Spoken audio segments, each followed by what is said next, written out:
Sudan, once Africa's biggest country, has been in conflict for so many years. When South Sudan became independent last July, it was supposed to usher in a new period of peace and stability in the region. The mainly African South and predominantly Arab North fought almost 40 years over the past 6 decades. The conflict was over differences in ideology, politics, resources, land, and oil. The most recent war raged from 1983 to 2005. The fighting killed an estimated 2 million people and displaced another 4 million. But Sudan is still highly unstable, with a continuing humanitarian crisis in Darfur in the west and fighting in the oil-rich regions bordering South Sudan, together known as the Three Areas. The country is also recovering from a conflict in the east. And now Southern Kordofan, a region that used to be the geographical center of Sudan, but when the South won independence, it found itself on the southern border. At its heart is the Nuba Mountains, where some 50 black African tribes have lived for thousands of years. There was heavy fighting in the region during the North-South Civil War, but the comprehensive peace agreement that ended that conflict never resolved its status. Now there's fighting there once more in one of the most remote corners of a vast country. Let's welcome Al Jazeera's Peter Gresti now. He's one of the very few journalists who have gained access to the remote region. Peter, it's been very difficult to form a clear picture of what's happening in Southern Kordofan. Why is this conflict not getting the world's attention? Well, for one very simple reason, and that's because it is so incredibly difficult to get to. You can't get in through Khartoum. They simply won't grant permission to anyone. So the only way in is by road from the south, and that's it's an incredibly long and arduous journey over some of the toughest roads I've ever experienced. It is a very, very difficult route to take. But once you get there, what you find is a humanitarian disaster unfolding of really quite startling proportions. Here's what we found.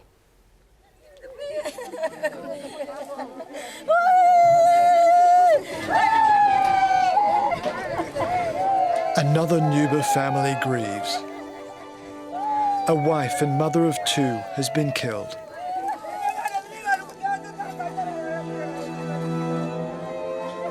She was cut down as she fetched water by a bomb dropped from the anonymity of a circling Sudanese Air Force plane.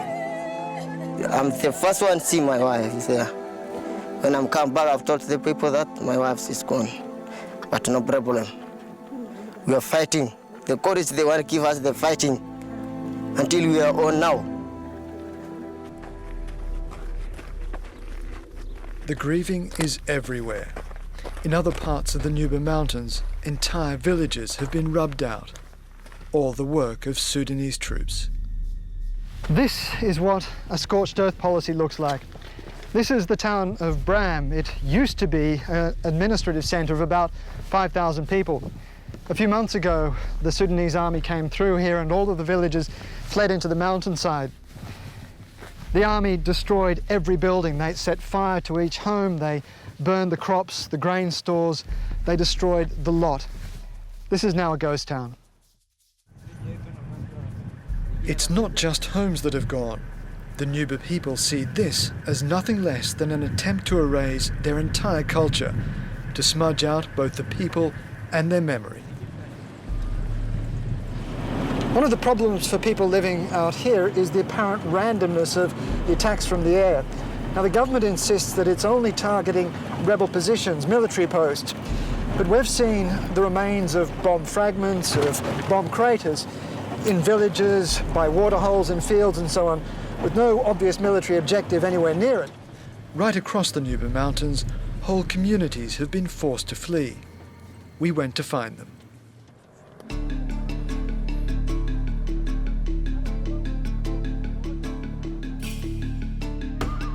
Some of them have escaped over the border into South Sudan, but the UN estimates that more than 250,000 are still here, hiding from what they say is genocide.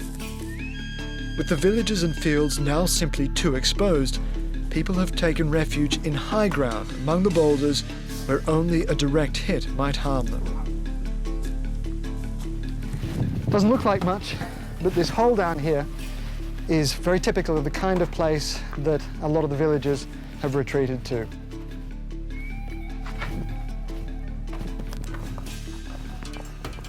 These hills are scattered with these extraordinary caves, and people have relocated their entire lives from the plains up into these areas. Their bedding, their living areas, their kitchens. And the numbers hidden in the cracks and crevasses are startling. Entire communities are here. These people relocated en masse from the village of Tess, several thousand of them. They're all complaining of the same problems. There's no food here, no water, no sanitation. They've been denied all the basic necessities for survival and human dignity.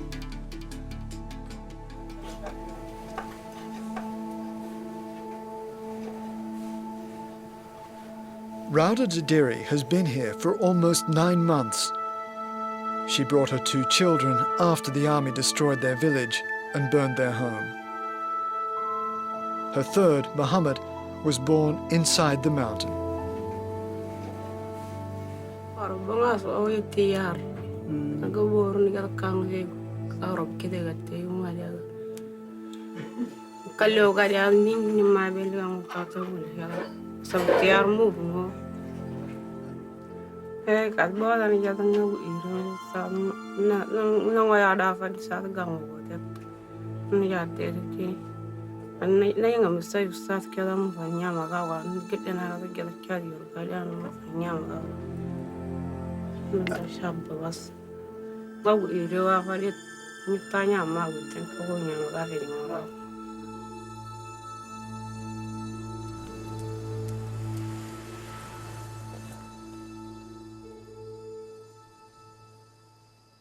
Food is now critically short up here. The random bombings have made it too dangerous to work the fields. Last season's crop was about a third of what it should have been, and few are willing to risk going back now. The UN reckons that in a few months, 300,000 people will be starving, and Khartoum refuses to allow aid agencies in. It says they're not needed. And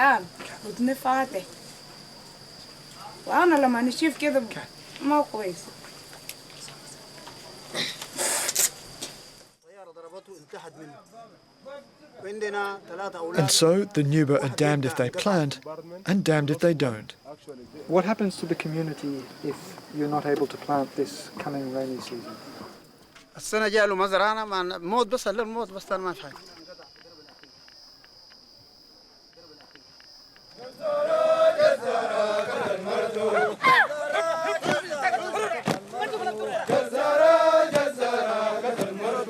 And so the rebels are recruiting. Theirs is a volunteer army of farmers, of traders and shopkeepers. They're armed for now with sticks. Their recruiters make no distinction over gender or religion. Almost every family has someone who's joined the Sudan People's Liberation Army North.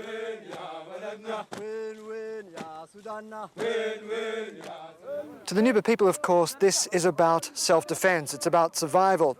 To Khartoum, though, this is an armed insurrection. It's a treasonous act of defiance against the authority of the state.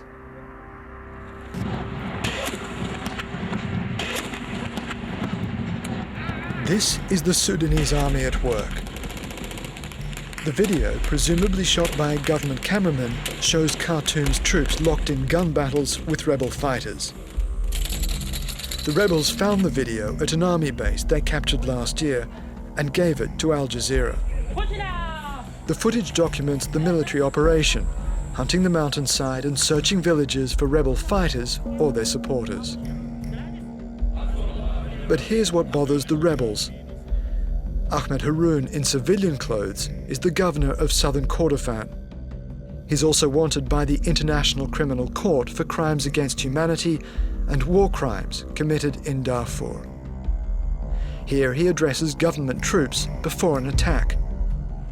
He tells his men, "You must hand over the place clean, swept, rubbed, crushed.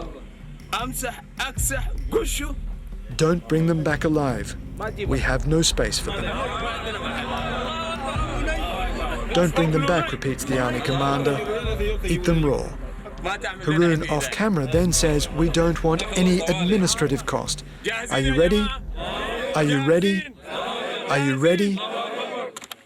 جاهزين يا جماعة جاهزين جاهزين. I watched the video with the rebels' second-in-command, General Jogot Mekwa. فأنا يعني كلام اللي بيقوله محمد هارون ده كلام ما إنساني، ده إنسان هو داري يبيد ناس، ده إنسان عاقد على البشرية، وعشان كده أنا بقول من جانبنا كلام اللي هو بيقوله، وهو يمكن ده السبب اللي هو مطلوبه في المحكمة، لأنه هو بيدي توجيهات عشان ما يكون في زان حي، وحتى ناس بيشجعوا الناس ياكل ناس يعني.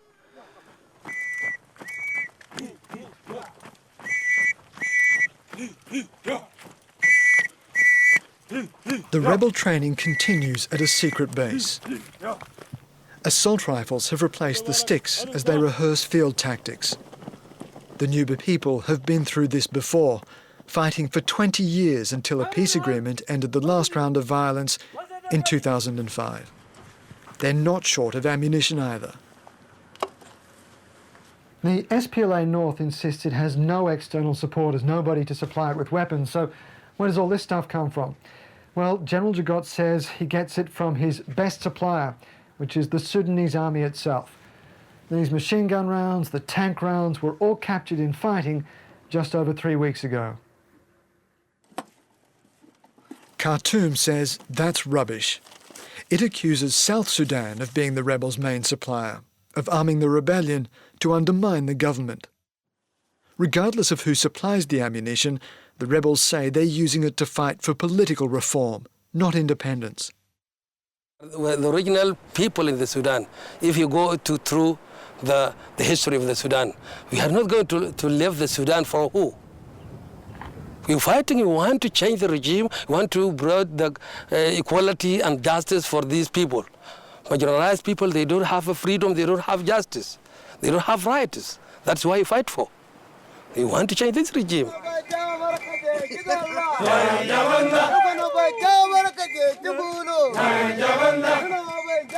General Jogot rallies his troops. The wet season is about to begin and they're expecting Khartoum to launch an offensive before the rains make the roads impassable.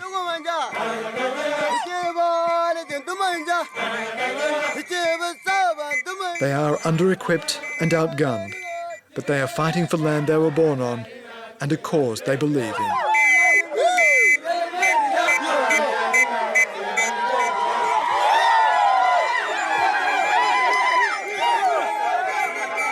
Well, joining us now for this special program on the crisis in Southern Kordofan is in Khartoum, Mustafa Osman Ismail, a senior advisor to Sudan's President Omar al-Bashir and a former foreign minister from 1998 to 2005.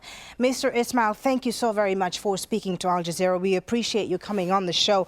The armed struggle arose because of a long historical neglect of the Nuba people, marginalization, discrimination and abuses against the Nuba people. So in a sense, there is a case to be made by the SPLA North rebels who say they're fighting for basic rights, they're fighting for dignity. My question to you is, sir, why has the Khartoum government not addressed their grievances? Why have they been integrated and assimilated into Sudanese society? Part of their basic right is human right, democracy, and to govern themselves. According to the CBA, we accepted that elections should take place and fair and free elections should run. We did that, they refused it. Instead of that, they decided to take arms against the government. That is what they are doing now. The CBA said that after the 9th of July, the declaration of the separation of the South, there should be no militia. There should be only two armies. The army of the South in the Southern Sudan territory and the army of the North in the Northern Sudan territory. They refused to disarm their militia. They refused to recognize the election, although the election being recognized by the international community. They decided to take arms and to fight. Okay. They want not only to have their rights in the Nuba Mount, but they want to topple the government in Khartoum. That's what they are saying now. They create, they create a front. This front is made from not only from the Nuba Mount, but also from the Nuba Mound, from Darfur rebels, and from the Blue Nile. Well, I'd like to bring in our other guests, if we can, Mr. Osman. We can now speak also to Mr. Mukesh Kapila, who is the former UN envoy to Sudan, and he currently is with the Aegis Trust, joining us live from New York. Mr. Kapila, now you were the outspoken head of the UN when the Darfur conflict began 9 years ago. Is there a parallel between the situation in Southern Kordofan today and what happened in Darfur in 2003 and early 2004, in your opinion? Thank you, and good to be here, and also to hear my old friend Minister Osman, who was foreign minister during my time as UN chief. In response to your question, the situation in Southern Kordofan, as I witnessed for myself last month, is even worse than Darfur. What I saw for myself was not just the use of Antonov bombings and scorched earth policies, but also the use of anti-personnel landmines and cluster bombs. 10 years after Darfur, of course, the technology of war has strengthened, and the regime in Khartoum is using that with a vengeance, cleansing whole tracts of the countryside of the Nuba Mountains, with thousands and thousands of them now refugees in South Sudan. Mr. Osman, what do you respond to that? We have indeed heard reports, and Al Jazeera has also witnessed civilians being targeted by the Sudanese armed forces, the SAF, civilian targets and civilian infrastructure being targeted in the Nuba Mountains. Why is the Sudanese government targeting civilians? Mukesh Kapila himself told me he wrote wrong reports because he been forced by people in Washington and in New York to do so. But let me go to your question about the Nuba Mound. Let us look into the root cause of the problem. We are not against sending humanitarian assistance to the needed people. We are against feeding rebels in order to fight the legitimate government. The root cause of the Nuba Mound is not because the government in the north refused to give them their legitimate right. The root cause is because they refused to accept the results of the election, which been recognized by the international community, which is part of the CBA. So by fighting these rebels, Mr. Osman, you are at the same time bombing and starving civilians in the Nuba Mountains in the name of fighting an armed insurrection. Surely that constitutes crimes against humanity. No credible government will attack and kill their people. You know, war is war. Sometimes, as it used to happen in Darfur, rebels make the civilian as shelters. And if there is war, which means that there is casualty. Look at what is going on in Iraq. Look at what is going on in Afghanistan. Look at what is going on in all over the world. That is why I'm saying that let us look into the root cause of the war. Let me just pick up on that point, Mr. Osman, if I can. You say civilians are casualties. If they are indeed casualties, then what is the Sudanese government doing to assist the women and children who have been trapped in caves in the Nuba Mountains with no food or water for the last 9 months? If indeed you are just fighting an insurrection, then why not allow aid in to Southern Kordofan to assist these women and children hiding in caves once again for months on, with no water, with no food, and very little access to the outside world? This is absolutely wrong. In fact, what we are doing, we are cooperating with the African Union, with the United Nations, and with the Arab League. There is a trilateral initiative which is going on now. We are discussing it, but still, until we reach to an agreement on that, the Nuba Mount, we are now sending food, we are now sending medicine, we are now sending water. We think that the civilian, as much as possible, they should not be harmed with what is going on. But the root cause of the problem should be tackled. Okay. The root cause is that the rebels, they refuse the result of the election. They want to topple the government. This is what we should tackle it. Mr. Kapila, you were recently in Southern Kordofan. Is what Ms. Osman saying right? Is food, water getting access to the civilians of the Nuba Mountains? I'm very disappointed in my good old friend, Mr. Osman. It must be very, very difficult to be an advisor to a genocidal head of state. What I saw in Southern Kordofan, and it's not just me, is what he's saying is an absolute pack of lies. If that was the case, we would not be seeing a deserted countryside. We would not be seeing black charred fields. We would be seeing seeds being planted as the rains come, and yet that is not happening. We would not be seeing thousands and thousands of women and children living in caves, as I saw for myself, and as refugees, as I saw for myself, and we would not be seeing anti-personnel landmines and anti-tank bombers, as you saw for myself. And if Mr. Osman is right, then why doesn't he allow independent, impartial access to the region, which he will not do? And if he wants to understand the root causes, then why does he not understand that it is the policies of Khartoum going back several years? And most recently, the acceleration of the conflict in Nuba started with the ascension to power of the governor of South Kordofan, Haroun, last year, who, of course, is indicted by the International Criminal Court as well. Mr. This is just a standard pack of lies from Khartoum. If the situation, as you say, is as desperate for the civilians in the Nuba Mountains, then why the inaction from the international community? Why no additional pressure on the Khartoum government to allow in humanitarian aid? There seems to be a certain Sudan fatigue within the international community. Wouldn't you agree? I think there is international pressure being applied on Khartoum. Obviously, a lot of diplomacy must be going on behind the scenes, and civil society groups and activities are taking place. But clearly, it is very, very difficult to do anything in the Nuba Mountains without the consent of the government of Khartoum. Therefore, I think it is necessary to look at alternative measures, including cross-border aid and other things like that, so that the unfortunate civilians of the Nuba will not starve over the coming months. I think hunger is getting worse and worse in the Nuba, and we are going to see much more serious conditions unfold in coming weeks. Okay, Mr. Osman, in Khartoum, will the Khartoum government allow humanitarian aid into the Nuba Mountains to help these civilians that are trapped by this conflict? Our Minister of Social Affairs, she was in New York. She met with the people in New York and also with some representative of the permanent governments, and they are working closely here with UN, with Africa Union, and with Arab League.